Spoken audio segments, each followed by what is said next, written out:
आशीर्वाद करें। अब आप सभी तमाम माताएं बहनों, आप सभी से गुजारिश है कि रास्ता को छोड़ देंगे, आप लोग अपने अपने स्थान पे बैठ जाएं। हमारे झारखंड के शान, झारखंड के महान दादा टाइगर जयराम महतो उपस्थित हो गए हैं। आप लोग उन्हें मंच पर लाने का कृपा करें। प्रखंड कमेटी की ओर से हमारे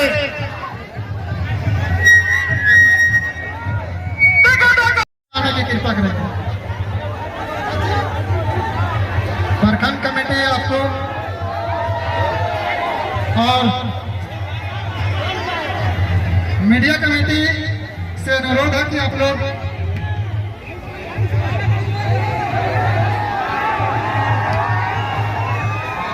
जयराम से आग्रह है आप स्टेज पे आ जाए। 2 मिनट का समय लगेगा, आप आ जाए। आपके उस गाछ पर चढ़ाएंगे और सीधे नीचे उतारेंगे, छोड़ देंगे और नीचे आने के बाद एक गिलास पानी पिलाएंगे और उसके बाद पूछेंगे सर कैसा लग रहा है। आपको जैसा लग रहा है वैसा ही हमको तब लगता है जब एक मामूली साइन के लिए 4 दिन घुमा देते हैं और एकदम जीने के लिए नहीं आए हैं, न दिल्ली बंबई में घर और मकान बनाने आए हैं। 24 सालों के अन्याय का हिसाब लेने आए हैं। जो कर रहे हैं वो करेंगे अगर सत्ता में आए तो। यही हमारे गिरिडीह लोकसभा में एक प्रखंड है। उस प्रखंड में एक दिन 2 ऑफिसर पदाधिकारी बात कर रहे थे कि सर जयराम महतो गिरिडीह से चुनाव लड़ रहा है, हर तरफ इसी का हवा है सर, लड़का जीत जाएगा, लग रहा है जीत जाएगा। तो एक बोला सर जीत जाएगा तो क्या कबाड़ लेगा अकेले, वो मोदी की तरफ भी नहीं है और राहुल गांधी की तरफ नहीं है, वो अकेले जयराम महतो क्या कबाड़ लेगा सर दिल्ली में। वो दिल्ली अगर जाएगा तो उसको मौका भी नहीं मिलेगा सदन में बात रखने का। तब अगला अधिकारी बोला सर आप ठीक बोलते हैं, जयराम महतो हमको भी विश्वास है दिल्ली में जाके कुछ नहीं उखाड़ पाएगा, लेकिन सर हमको इस बात का पूरा भरोसा है जहां से गिरिडीह लोकसभा शुरू होता है जहां खत्म होता है वहां वो पटक पटक के मारेगा सर जो गलती करेगा। वो ऑफिसर बोला सर देखे हैं उसको, जब वो भाषण देता है उसका आंख को देखे सर लगता है लाल हो गया। तो सर वो दिल्ली में क्या करेगा हमको नहीं मालूम, लेकिन गिरिडीह में जो पदाधिकारी गलत करेगा सर रोडवा में छेक छेक के हिसाब लेगा। और ये अफसर लोगों की बोली है, ये एक अधिकारी की बोली है कि अगर जयराम महतो जीतेगा तो जो लोग गलत कर रहे हैं करप्टेड हैं उनका तो खैर नहीं। और बिल्कुल आपको इस बात की गारंटी दिलाते हैं। वहीं जिस प्रकार आपके बड़का गांव में कोलियरी है, हमारे बोकारो के चंद्रपुरा में है, वहां 1 तारीख को ग्रामीणों का केस हुआ, जैसे आपका एनटीपीसी में केस होता है, वहां के मैनेजर ने कहा रुक जाइए अभी केस को आगे मत बढ़ाइए, 4 तारीख को वोट का गिनती होने वाला है। यदि 4 तारीख को जयराम महतो लोकसभा जीत के आ जाते हैं तो केस को बंद कर दीजिएगा, अगर वो हार जाते हैं तो केस को आगे कोर्ट बढ़ाइएगा, अगर जीत जाएगा तो गलत हो जाएगा, मत केस कीजिएगा। चुनाव हम हार गए, 5 तारीख को लोग तेनुघाट केस को ट्रांसफर किया है। तो भरोसा रखिए अधिकारी लोग भी मान लिया है कि अगर ये लड़का सिस्टम में आएगा तो सिस्टम में उठा पटक होगा, बिल्कुल उठा पटक होगा, इस बात की गारंटी है।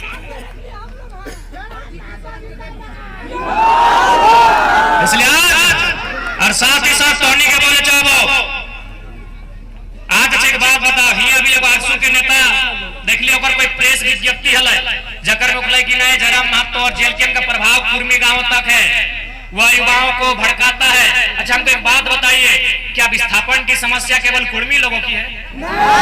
क्या पलायन की समस्या कुर्मी लोगों की है? क्या बेरोजगारी की समस्या कुर्मी लोगों की है? क्या इस भीड़ में केवल कुर्मी समाज के लोग हैं? तो सावधान रहिएगा ऐसे लोगों से, क्योंकि उनका दल 2019 तक सरकार में रहा, उन्होंने क्या किया उसका हिसाब मांगेगा, क्योंकि उनके एक नेता भाषण दे रहे थे कि उसका प्रभाव कुर्मी समाज के गांव तक है। वो बच्चों को ऐसे करता है, खुद सुने फॉर्म लड़का लोग से फॉर्म लिया है एनटीपीसी में नौकरी दिलाने के नाम पे और जाके बाथरूम में फेंकने का काम किया है। तो इसलिए उनसे पूछिएगा कि 19 साल से आप सरकार में चिपक के रहे, दुबक के रहे, आप अपना हिसाब दीजिए। इसलिए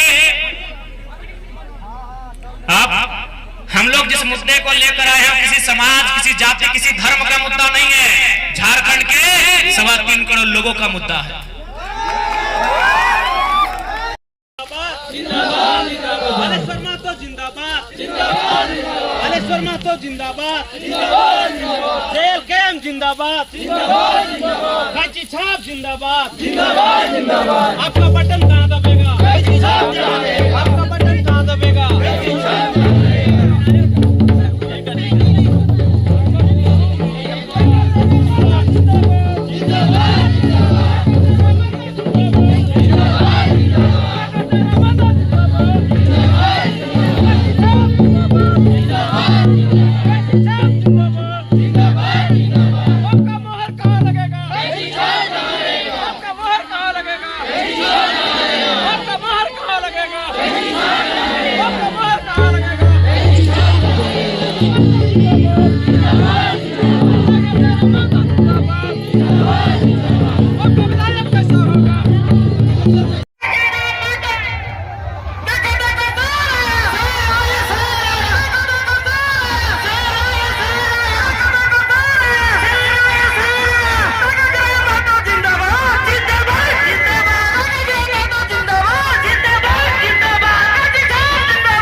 निवेदन करूंगा कि मेरा दौरा को स्टेज चलाने का काम करें। अब आप सभी तमाम माताएं बहनों, आप सभी से गुजारिश है कि रास्ता को छोड़ देंगे, आप लोग अपने अपने स्थान पे बैठ जाएं। हमारे झारखंड के शान, झारखंड के महान दादा टाइगर जयराम महतो उपस्थित हो गए हैं। आप लोग उन्हें मंच पर लाने का कृपा करें। प्रखंड कमेटी की ओर से हमारे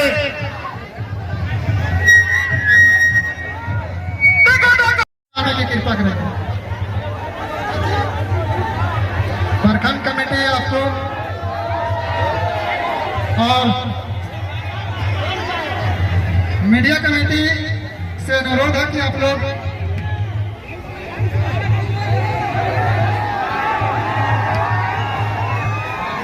जयराम से आग्रह है आप स्टेज पे आ जाए। 2 मिनट का समय लगेगा, आप आ जाए। आपके उस गाछ में चढ़ाएंगे और सीधे नीचे उतारेंगे, छोड़ देंगे और नीचे आने के बाद 1 गिलास पानी पिलाएंगे और उसके बाद पूछेंगे सर कैसा लग रहा है।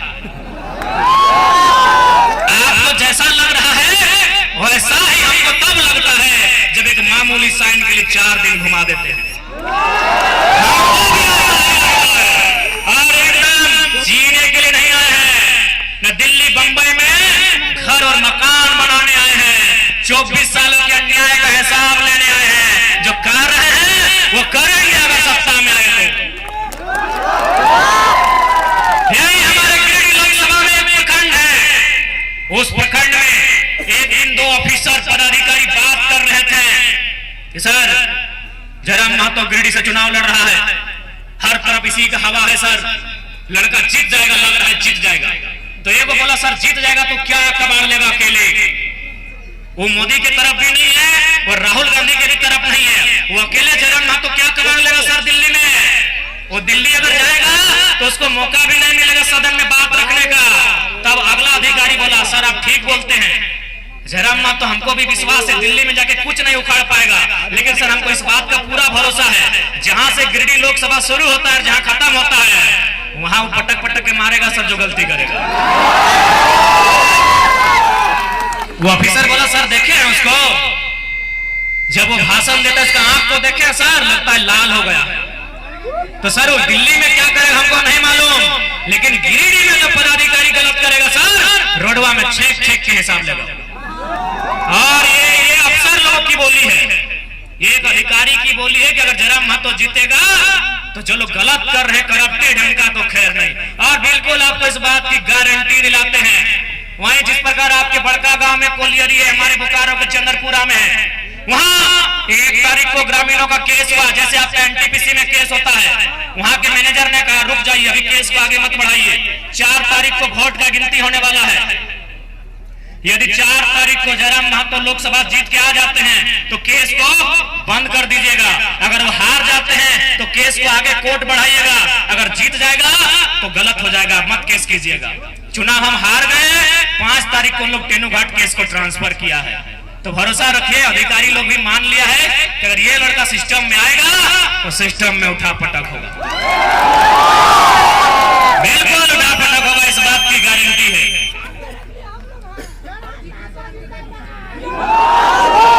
इसलिए और साथ ही साथ टोनी के बोले चाहो आज एक बात बताओ, हिया भी एगो आगसू के नेता देख लियो, कोई प्रेस विज्ञप्ति हल जकर मुखलाई कि नहीं जयराम महतो और जेलकेन का प्रभाव कुर्मी गांव तक है, वह युवाओं को भड़काता है। अच्छा हमको एक बात बताइए, क्या विस्थापन की समस्या केवल कुर्मी लोगों की है?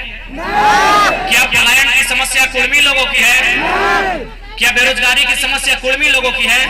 क्या इस भीड़ में केवल कुर्मी समाज के लोग हैं? तो सावधान रहिएगा ऐसे लोगों से, क्योंकि उनका दल 2019 तक सरकार में रहा, उन्होंने क्या किया उसका हिसाब मांगेगा, क्योंकि उनके एक नेता भाषण दे रहे थे कि उसका प्रभाव कुर्मी समाज के गांव तक है, वो बच्चों को ऐसे करता है, खुद सुने फॉर्म लड़का लोग से फॉर्म लिया है एनटीपीसी में नौकरी दिलाने के नाम पे और जाके बाथरूम में फेंकने का काम किया है।